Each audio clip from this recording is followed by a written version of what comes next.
आज हम लोग डिस्कस करेंगे कि 41A सीआरपीसी के नोटिस को 35(3) भारतीय नागरिक सुरक्षा संहिता के नोटिस ने रिप्लेस कर दिया है।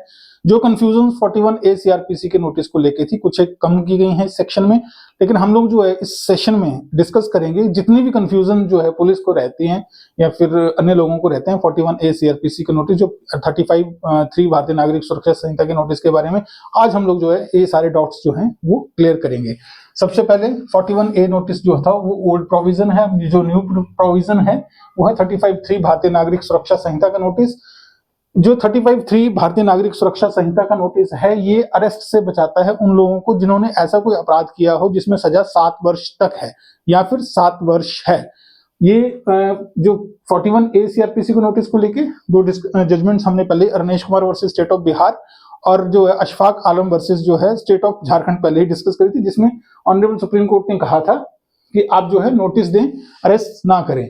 तो 35(3) जो भारतीय नागरिक सुरक्षा संहिता का नोटिस है, इसका अगर हम लोग जो है भारतीय नागरिक सुरक्षा संहिता के शेड्यूल 2 को अगर देखें तो उसमें हमें मिलता है फॉर्म नंबर 1। इसका जो फॉर्मेट जो है उन्होंने हमें प्रोवाइड करवाया हुआ है, फॉर्मेट के अकॉर्डिंग हम लोग देखें तो 41A का नोटिस हम लोग पूरी प्रोसेस आज जो है डिस्कस करेंगे कि कैसे कैसे नोटिस दिया जाएगा, अगर एक्यूज नहीं आता तो उसके अगेंस्ट क्या क्या कार्रवाई की जाएगी। सबसे पहले जो 35(3) भारतीय नागरिक सुरक्षा संहिता का नोटिस है, ये आदेश है किसी एक्यूज को इन्वेस्टिगेटिंग ऑफिसर के द्वारा कि आपके विरुद्ध एक एफआईआर दर्ज हुई है या ये जो एफआईआर दर्ज हुई है इसमें आपका नाम आया है, तो रीजनेबल रीजंस हैं मेरे पास आपको बुलाने के, आपसे पूछताछ करने के, इसलिए आपको आदेश दिया जाता है कि आप इतनी तारीख को इस पुलिस स्टेशन में जो है हाजिर आएं और अपने मेरे जो प्रश्नों का जो है वो उत्तर प्रदान करें। अब जो ये ऑर्डर है 35(3) भारतीय नागरिक सुरक्षा संहिता का फॉर्मेट जो है आपको सेकंड शेड्यूल भारतीय नागरिक सुरक्षा संहिता में मिल जाएगा। ये फॉर्म नंबर 1 इसको रखा गया है। इसके हम लोग सर्विस के बारे में डिस्कस कर दें। जैसे ही पुलिस स्टेशन में एफआईआर दर्ज हुई, आईओ जो है भारतीय नागरिक सुरक्षा संहिता 35(3) का नोटिस उस एक्यूज के नाम पे काट सकेगा। उसकी सर्विस कैसे होगी, तो सर्विस हमने डिस्कस किया था पहले भी। ऑनरेबल हाईकोर्ट दिल्ली का जजमेंट है राकेश कुमार वर्सेस डीसीपी विजयंता आर्य 28/10/21 का जजमेंट है। इसमें ऑनरेबल दिल्ली हाईकोर्ट ने कहा था आप जो है अपने स्टेट के स्टैंडिंग ऑर्डर को फॉलो करें, स्टैंडिंग ऑर्डर को फॉलो करके आप जो है सर्विस कराएं। अदरवाइज किसी और तरीके से करानी है, स्पेशल मैसेंजर भेज दें, या फिर जो है अगर बाहर का व्यक्ति है, कहीं दूर का व्यक्ति, तो जो वहां का पुलिस स्टेशन है उस पुलिस स्टेशन के एसएचओ को रिक्वेस्ट करें कि आप जो है ये 35(3) भारतीय नागरिक सुरक्षा संहिता के नोटिस को की सर्विस करें। उसके पास जो है स्पीड पोस्ट या रजिस्टर्ड पोस्ट के माध्यम से भी आप भेज सकते हैं। अदरवाइज वो व्यक्ति अगर वो नोटिस प्राप्त करने में आनाकानी करता है, आपके जाने पर भी नहीं मिलता है या अपने आप को छुपा रहा है, जिसको आप बोलते हैं रूपोश हो गया है, तो आप ये जो नोटिस जो है उसके घर में भी जो है किसी विजिबल प्लेस पे जो है इसको पेस्ट कर सकेंगे। और ये अगर आपने सारे कर दिए तो उसकी जो है सर्विस मानी जाएगी। अब सर्विस होगी, अगर 2 सर्विसेज उसकी हो गई हैं और अगर वो व्यक्ति नहीं आ रहा है इन्वेस्टिगेशन ज्वाइन करने के लिए, 35(6) भारतीय नागरिक सुरक्षा संहिता में आप उस व्यक्ति को गिरफ्तार कर सकेंगे। लेकिन यहां पे देखना पड़ेगा, गिरफ्तारी तो होगी, 35(6) जो बोलती है वो गिरफ्तारी तो होगी, लेकिन ऐसे व्यक्ति की गिरफ्तारी नहीं होगी जो बंदा फिजिकली मेंटली वीक है या फिर उसकी उम्र जो है 60 वर्ष से ऊपर है। अगर इन लोगों को आपने इस सूरत में ऑर्डर के आदेश में अगर आपने गिरफ्तार करना होगा तो आपको अपने डिप्टी सुपरिटेंडेंट ऑफ पुलिस से रिटन परमिशन लेनी पड़ेगी। आपको एक एप्लीकेशन देनी पड़ेगी कि ऐसे ऐसे जो है सर्कमस्टांसेस है, उस व्यक्ति को नोटिस दिया गया था, सर्विस हो गई है, वो व्यक्ति नहीं आ रहा है, उसको जो है गिरफ्तार करना बहुत ज्यादा जरूरी है। देन जो डीएसपी होंगे वो जो है आपको परमिशन देंगे सेक्शन 35(7) में। अब आ गया, ये आपने आदेश दिया, एक्यूज सर्विस होगी, सर्विस होने के बाद वो बंदा नहीं आता है तो आप जो है उस व्यक्ति को जो है गिरफ्तार कर सकते हैं 35(6) में। गिरफ्तारी की कंडीशंस क्या होंगी, किस व्यक्ति को गिरफ्तार नहीं कर सकते 35(7) में। और अगर गिरफ्तारी आपकी जो गिरफ्तारी एफर्ट्स करने के बाद भी वो व्यक्ति अगर गिरफ्तार नहीं होता है तो आप जो है इन सारी कंडीशंस के बाद जो है कोर्ट में एप्लीकेशन लगा के एनबीडब्ल्यू भी उस व्यक्ति का जारी करवा सकते हैं। अब जो सिचुएशन है यहाँ पे आ गया, आपने ऑर्डर दिया था, वो व्यक्ति नहीं आया, आपने एनबीडब्ल्यू ले लिया, उसके बाद प्रोसेस जो है जो होगा वो अलग से होगा। लेकिन अगर वो व्यक्ति आ जाता है इन्वेस्टिगेशन ज्वाइन करने के लिए, जहां यहाँ पे आपने नोटिस दिया, नोटिस से वो व्यक्ति आ गया, अब आईओ को क्या करना पड़ेगा, आपको जो है उसको ज्वाइन इन्वेस्टिगेशन कराना पड़ेगा। ज्वाइन इन्वेस्टिगेशन करा के इस नोटिस पे आपने आदेश दिया था, वो व्यक्ति आ गया आपके पास पहुंच गया, आपने उसको ज्वाइन इन्वेस्टिगेशन कराया, उससे पूछताछ करी और आप सेटिस्फाई होंगे कि क्या ऐसा व्यक्ति जिसको नोटिस दिया था और उसको पूछताछ की गई है, तो क्या ऐसा लगता है कि वो ऐसा कोई कॉग्निजेबल ऑफेंस आगे से नहीं करेगा, दोबारा जो है किसी कॉग्निजेबल ऑफेंस में वो इन्वॉल्व नहीं होगा, वो जो है ज्वाइंट इन्वेस्टिगेशन करता रहेगा। जब भी आप उसको बुलाओगे, दोबारा से बुलाओगे, मतलब 35(3) बीएनएसएस के नोटिस देने की कोई लिमिट नहीं है। आपने 10 बार उसको बुलाना है इन्वेस्टिगेशन करने के लिए। चार्जशीट करने से पहले आप उसको नोटिस देके बुलाते रहो, उसको ज्वाइंट इन्वेस्टिगेशन कराते रहो, उसको शाम को रिलीव कर दो, उसको भेज दो, 4 दिन बाद फिर बुला लो, जब भी आपको जरूरत, जब भी आपकी फाइल की रिक्वायरमेंट है उसको पूरी करने के लिए। उसके बाद जो है आपके पास जब वो व्यक्ति आ जाता है, आईओ इन चीजों को जो है वो सेटिस्फाई करेगा। उसके बाद क्या वो किसी एविडेंस के साथ जो है छेड़छाड़ तो नहीं करेगा, क्या वो जो है किसी विटनेस को थ्रेटनिंग तो नहीं करेगा, क्या वो टाइमली जब भी कोर्ट में उसकी जरूरत होगी क्या वो कोर्ट में आएगा या नहीं आएगा।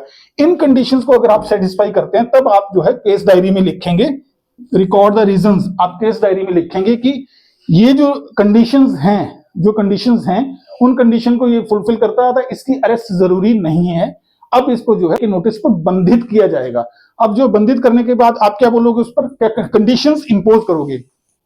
सिंपल कर देता हूं, आपने बंदे को नोटिस दिया, नोटिस देके बंदा आ गया आपके पास, एक्यूज जो है आपके पास आया, उसने ज्वाइंट इन्वेस्टिगेशन किया, आपने एक एनालिसिस किया। एनालिसिस क्या किया कि ये सही है, क्या ये बंदा फ्यूचर में कोई और कॉग्निजेबल ऑफेंस तो नहीं करेगा, क्या ये इन्वेस्टिगेशन जो है फ्यूचर में ज्वाइन करेगा, जो किसी एविडेंस विटनेस को जो है छेड़छाड़ नहीं करेगा, और जो कोर्ट जब भी जरूरत होगी वो कोर्ट में हाजिर आएगा। तो आप ये कंडीशंस उस पर इंपोज कर देंगे, दोबारा से 41A का नोटिस देंगे, उसमें बंधित करेंगे। उसको बंधित करने के बाद ये कंडीशंस उसमें इंपोज कर देंगे कि आप जो है आगे कोई भी कॉग्निजेबल ऑफेंस नहीं करेंगे। अब पहले आपने खुद सेटिस्फाई होना, केस डायरी में लिखना है, केस डायरी में लिखने के बाद उसको जो है दोबारा से नोटिस देना है, नोटिस देने के बाद आपने बंधित करके उसको ये कंडीशंस इंपोज करनी है, उस पर ये कंडीशंस लगानी है, नोटिस में भी लिख देनी है और कंडीशंस भी लगानी है कि आप आगे से कोई भी कॉग्निजेबल ऑफेंस नहीं करेंगे अभी इसमें। उसके बाद जो है इन्वेस्टिगेशन जब भी आपको बुलाया जाएगा 35(3) भारतीय नागरिक सुरक्षा संहिता का नोटिस देके आप हाजिर आएंगे। आप जो है किसी भी एविडेंस के साथ छेड़छाड़ नहीं करेंगे, आप जो है किसी विटनेस को धमकाएंगे नहीं, आप जो है कोर्ट में जब आपने चार्जशीट कर दी, चार्जशीट के बाद जो है कोर्ट में जब भी आपको समन आएगा आप हाजिर आएंगे। ये आपने कंडीशंस लगा दी। उसके बाद जो है आप दोबारा सीडी में लिख देंगे उसको बंधित करके छोड़ा गया। अब आपको 4 दिन बाद दोबारा जरूरत पड़ती है उस व्यक्ति की, दोबारा से नोटिस दीजिए, दोबारा बुला लीजिए, दोबारा से रिलीव कर दीजिए।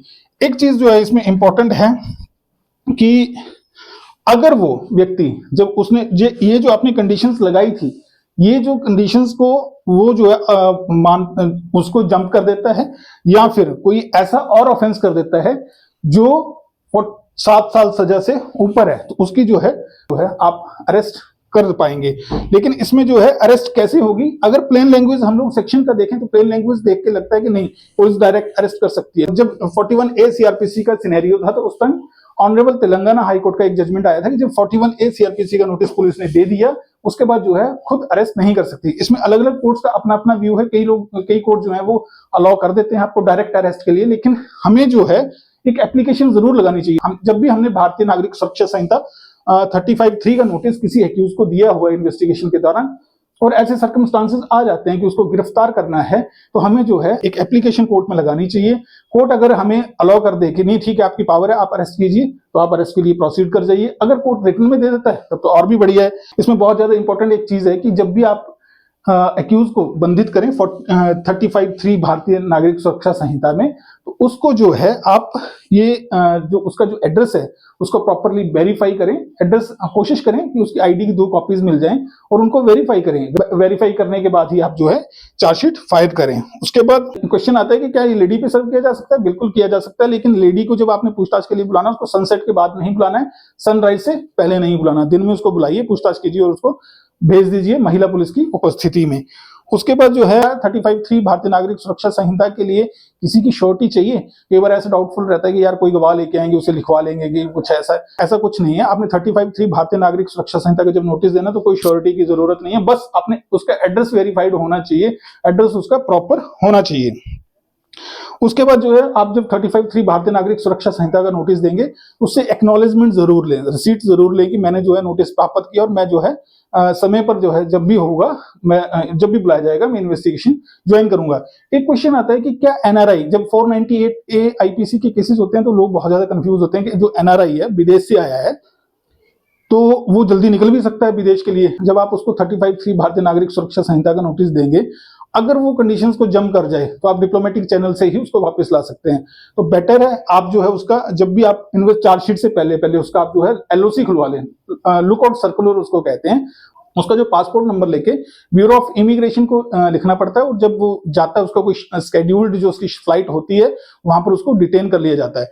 अब क्वेश्चन है कि क्या किसी फॉरेन नेशनल को जो है 35(3) भारतीय नागरिक सुरक्षा संहिता का नोटिस दिया जा सकता है? ये जो जब भी कोई फॉरेन नेशनल आए तो आप इस कंडीशन को एनालिसिस कीजिए कि whether he will appear before the court as and when required. तो फॉरेन नेशनल अगर उसका ऐसा कोई लिंक है कि वो अपीयर हो जाएगा, तब तो आप नोटिस दे सकते हैं, अदरवाइज आप जो है नोटिस नहीं दे पाएंगे, उसमें आपको जो है डिफिकल्टी हो जाएगी। एक बहुत ज्यादा क्वेश्चन जो लोग पूछते हैं, SC एंड ST एक्ट में इसको दिया जा सकता है? क्योंकि बहुत सारे लोगों का ओपिनियन रहता है, या बहुत सारे लोग रहते हैं कि बोलते हैं कि सेक्शन 18 जो SC ST एक्ट की, वो बोलते हैं कि 438 के जो प्रोविजंस जो है वो लागू नहीं होंगे। देखिए वो 438 जो है वो कोर्ट की पावर है। आपको जो है जो आपने देखना है कि SC ST एक्ट में जिन क्लॉजेज में 7 साल से कम सजा है, वहां पर आप जो है 35(3) भारतीय नागरिक सुरक्षा संहिता का नोटिस दे पाएंगे। उसके लिए एक ऑनरेबल मध्य प्रदेश हाईकोर्ट का जजमेंट है, Brajesh Pandey versus state of Madhya Pradesh, 22/11/2023 का जजमेंट है। आप गूगल कीजिएगा, आपको मिल जाएगी। उसके बाद लोग पूछते हैं कि क्या एक्यूज का हैंडराइटिंग जो है 35(3) भारतीय नागरिक सुरक्षा संहिता के नोटिस के देने के बाद लिया जा सकता है? बिल्कुल लिया जा सकता है। आप 35(3) भारतीय नागरिक सुरक्षा संहिता का नोटिस देके किसी भी एक्यूज का हैंडराइटिंग ले सकते हैं, लेकिन लेना पड़ेगा आपको कोर्ट की प्रेजेंस में। आप जब जो पहले जो प्रोविजन था हैंडराइटिंग का लेने का, वो था सेक्शन 311A CRPC में, अब उसको रिप्लेस कर दिया गया है सेक्शन 349 भारतीय नागरिक सुरक्षा संहिता में। हम लोग अलग से एक लेक्चर में उस सेक्शन को भी डिस्कस करेंगे। उसमें कहा गया है कि वॉइस सैंपल, फिंगर इंप्रेशंस और हैंडराइटिंग स्पेसिमन अगर किसी एक्यूज का लेना है तो 349 भारतीय नागरिक सुरक्षा संहिता में वो न्यायालय जो है आदेश दे पाएगा, तो उस व्यक्ति का ले सकते हैं। अदरवाइज अगर इसमें नहीं रहना तो एक क्रिमिनल प्रोसीजर एक्ट है 2022 का, उसमें सेक्शन 5 बोलता है कि कोई भी मजिस्ट्रेट किसी भी व्यक्ति को आदेश दे सकते हैं हैंडराइटिंग देने का, और जो है अन्य जो इंप्रेशंस होंगे वो देने का। अब क्वेश्चन है कि क्या protection of children from sexual offences में ये 35(3) भारतीय नागरिक सुरक्षा संहिता का नोटिस दिया जा सकेगा? बिल्कुल दिया जा सकेगा। हमने पहले भी एक अपने वीडियो में एक जो जजमेंट शेयर किया था, राम फेरन वर्सेस स्टेट ऑफ यूपी 2023 का जजमेंट है। उसमें कहा गया था कि protection of children from sexual offences और ऑफेंसेस अगेंस्ट वीमेन के केसेस में भी 41A CRPC का नोटिस दिया जा सकता है। अब प्रेजेंट सिनेरियो में आप 35(3) भारतीय नागरिक सुरक्षा संहिता का नोटिस दे पाएंगे। एनडीपीएस एक्ट की अगर हम लोग बात करें तो एनडीपीएस एक्ट में भी आपको यही देखना होगा, 7 साल की सजा या 7 साल तक है, उसमें भी आप देख सकते हैं। उसमें एक ऑनरेबल हाईकोर्ट हिमाचल प्रदेश का जजमेंट है, कंसराज बनाम हिमाचल प्रदेश 2016 का जजमेंट है, उसको भी आप देख लें। उसके बाद बेलेबल या नॉन बेलेबल ऑफेंसेज, जब आप अशफाक आलम वर्सेस स्टेट ऑफ झारखंड पढ़ेंगे उसमें आपको क्लियर हो जाएगा कि बेलेबल नॉन बेलेबल का कोई कॉन्सेप्ट नहीं है। उन्होंने सीधा कहा है कि 7 साल तक के जो मामले हैं वहां पर जो है 41A CRPC का नोटिस दिया जाए, उसको रिप्लेस कर दिया गया 35(3) भारतीय नागरिक सुरक्षा संहिता ने, तो वहां पर जो है ये नोटिस आप दे सकते हैं। क्या रिकवरी हो सकती है उस एक्यूज से, और वो क्या पड़ी जाएगी कोर्ट में? अभी जो इंडियन एविडेंस एक्ट का सेक्शन 27 हुआ करता था, वो अब रिप्लेस हो गया सेक्शन 23।